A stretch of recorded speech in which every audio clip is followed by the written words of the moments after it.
kanilang dagat doon sa Masbate. Nasabi ko na isa yon sa mga pinakamaganda na nakita ko. Pero nung pumunta ako dito sa Camarines Norte, pumunta ako sa Calanguas,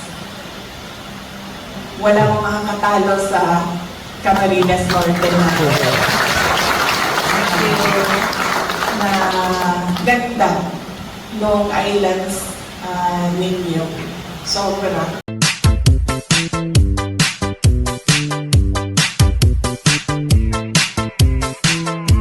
Oras ninyo ngayong araw na ito na ibinigay para sa akin.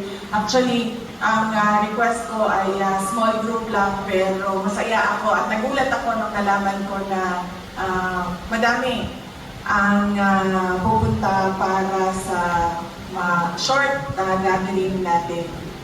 Ang gusto ko lang naman ay mangamusta sa inyo at magpasalamat unang-una sa inyong boto, sa inyong suporta, sa inyong kampanya para sa akin noong nakaraang 2022 elections. Maraming salamat sa inyo. Pangalawa po ay ang pagpapasalamat ko sa suporta ninyo noon nung ako ay Department of Education Secretary at sa inyong patuloy na suporta sa opisina ng Pangalawang Pangulo ng Pilipinas. Maraming salamat sa inyo. At syempre, ang pangatlong pagpapasalamat ko at huling pagpapasalamat, yun ay galing sa aming pamilya, ang pamilya Duterte. Napakalaki ng utang na loob namin sa inyo, mga kababayan namin, sa pagkakataon na ibinigay ninyo sa amin na makapaglingkod para sa ating bayan. Maraming salamat po sa inyo. Noong kami po ay nangangampanya noong 2022, nagbaylan po kami mula Davao City, paakyat ng Ilocos, tapos paikot, pababa, balik ng Davao City. Dumaan po kami dito sa area ng Bicol at pagkatapos ko pong nanalo bilang Vice President at naupo bilang Vice President, isang beses lang po ako nakabalik doon sa Naga para po doon sa problema namin sa mga teachers na naging biktima ng krimen doon sa Naga. Mabilis lang yung biyahe namin noon. Pinuntahan lang namin yung mga teachers at kinausap namin sila. At tinulungan namin sila kung paano gagawin yung kaso nila kontra doon sa suspect na tinuturo nila. Tapos, masaya ako dahil nung nakaraang linggo, nakatanggap ako ng invitation. Sabi nung kaibigan ko na tiga-Naga, kung libre daw ako, ay iniimbitahan nila ako na ma-witness yung 100 years na centennial mass, 100 years na mass ng centennial coronation ni Ina. So, nandoon kami nung Friday para umattend ng misa at binisita din namin yung mga kaibigan namin doon sa Naga. Kaibigan namin simula noong 2015, 2016, 2019, at syempre yung mga kaibigan na noong 2022 na tumulong sa aming kandidatura. At pagkatapos noon, sabi ko, puntahan natin yung island barangays ng Vinsons para tingnan yung makausap yung mga tao. Kami kasi sa Davao City, wala kaming island barangays. Pero napansin ko, maraming probinsya ang maraming mga island barangays. So, pumunta kami doon sa Calanguas. Nakausap namin yung dalawang kapitana nila doon sa kanila, tatlong babaeng kapitan, tatlong barangay. yung isa wala doon. So nakausap namin yung barangay council ng dalawang barangay nila at nakapagsabi sila kung ano yung mga pangangailangan nila doon at ano yung mga nakukuha nila galing sa national government. Tapos ngayong araw naman na ito, nag-schedule kami para dito sa Daet, para sa inyo, at sa Legazpi, sa Albay, para sa mga kaibigan din namin doon sa Legazpi, sa Albay. Kung hindi nyo pa po alam, meron pong Office of the Vice President Satellite Office nandoon po sa Legazpi. Yun pong opisina namin doon, sila po yung nagbababa ng medical assistance, burial assistance, livelihood projects, entrepreneurship projects namin at iba pang mga proyekto ng Office of the Vice President. Maliit lang kami na opisina, maliit lang din yung scope ng budget namin, pero sinusubukan namin talaga na ibigay siya doon sa mga underserved na municipalities sa Bicol region. Masaya ako na, alam nyo, hindi ko kayo binabola. Sa totoo lang, ang dami ko na napuntahan ng dagat. Mahilig ako maligo ng dagat dahil pinalakihan ko yun sa aking mga magulang.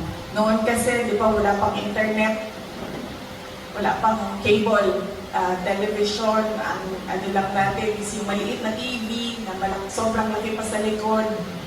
Tapos, scheduled lang yung mga shows na pinapalabas.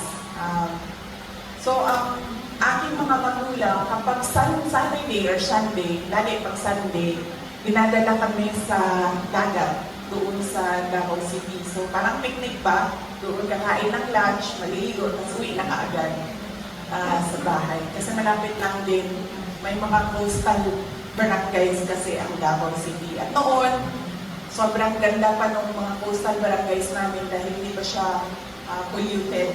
Yung sobrang linaw pa, naalala ko pa. Mabato siya, hindi siya ganito maganda na buhangin siya doon sa aming mabato, pero malinaw yung tubig.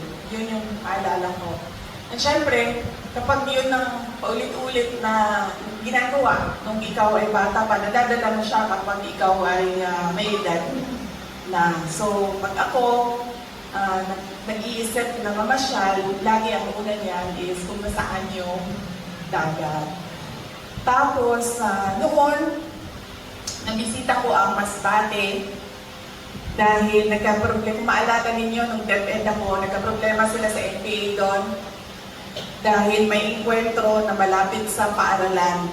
Tapos yung mga bata at yung mga guro ay natakot na pumasok sa school, kaya pinuntahan namin, nag-request kami ng stress debriefing sa mga first responders ng Department of Education. Kinausap namin yung mga bata at kinausap namin yung mga teachers na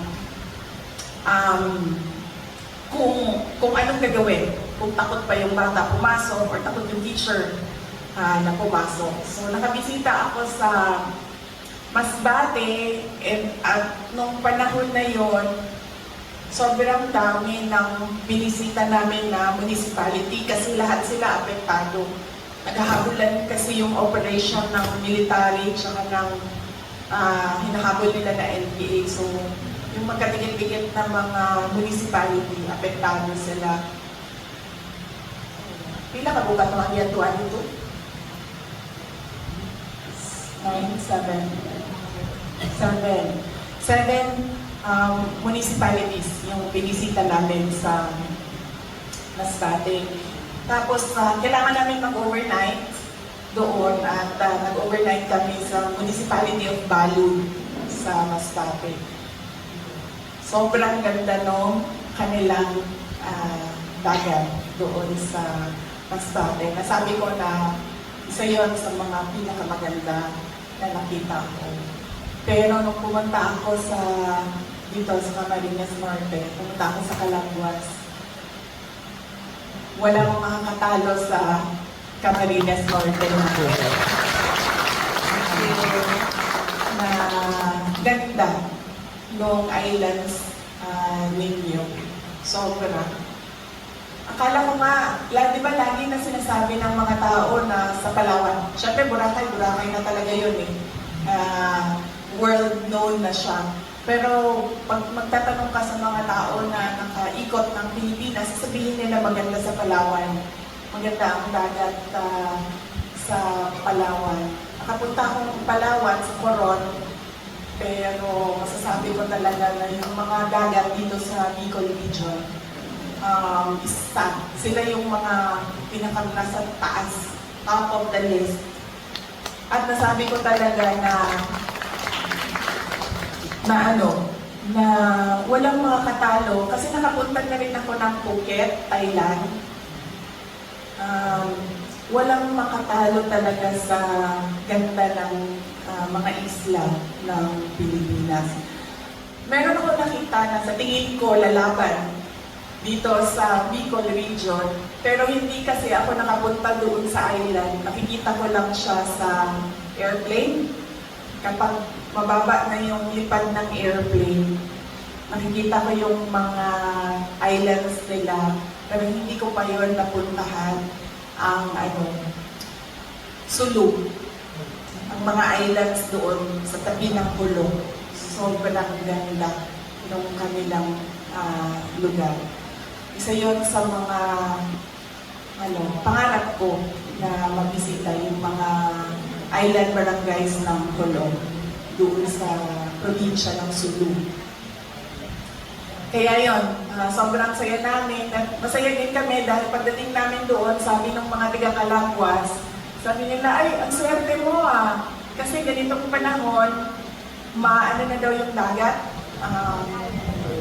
Maalon na daw yung dagat. Sabi niya, hirap na ang tumatawid dito pag ganitong panahon kasi malaki na yung mga alon.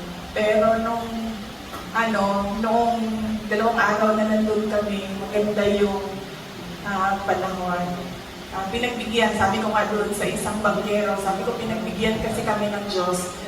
Tumawa siya ng tumawa. Kahit si Mayor kanina, doon sa Vinsons, nag-courtesy call ako sa kanya sa Municipal Hall. Sabi niya, alam mo, ngayon lang ako nakabiyahe ng Calangguas na ganitong panahon na walang alon sa dagat. So, sobrang saya dahil pinagbigyan ni Ina.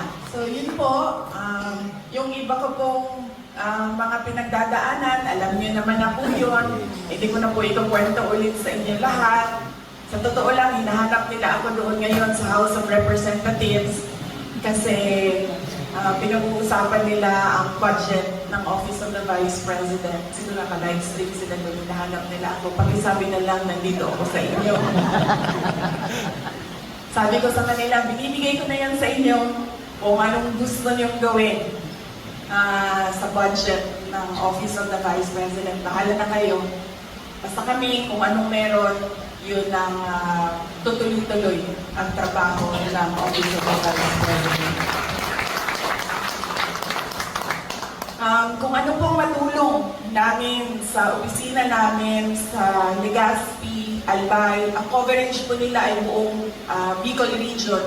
Konti lang po yan sila pero sinusubukan nila na mapuntahan lahat. Kung ano pong matulong namin, ipaalam niyo po sa amin dahil alam ko na pinili ninyo ako para magtrabaho sa bayan.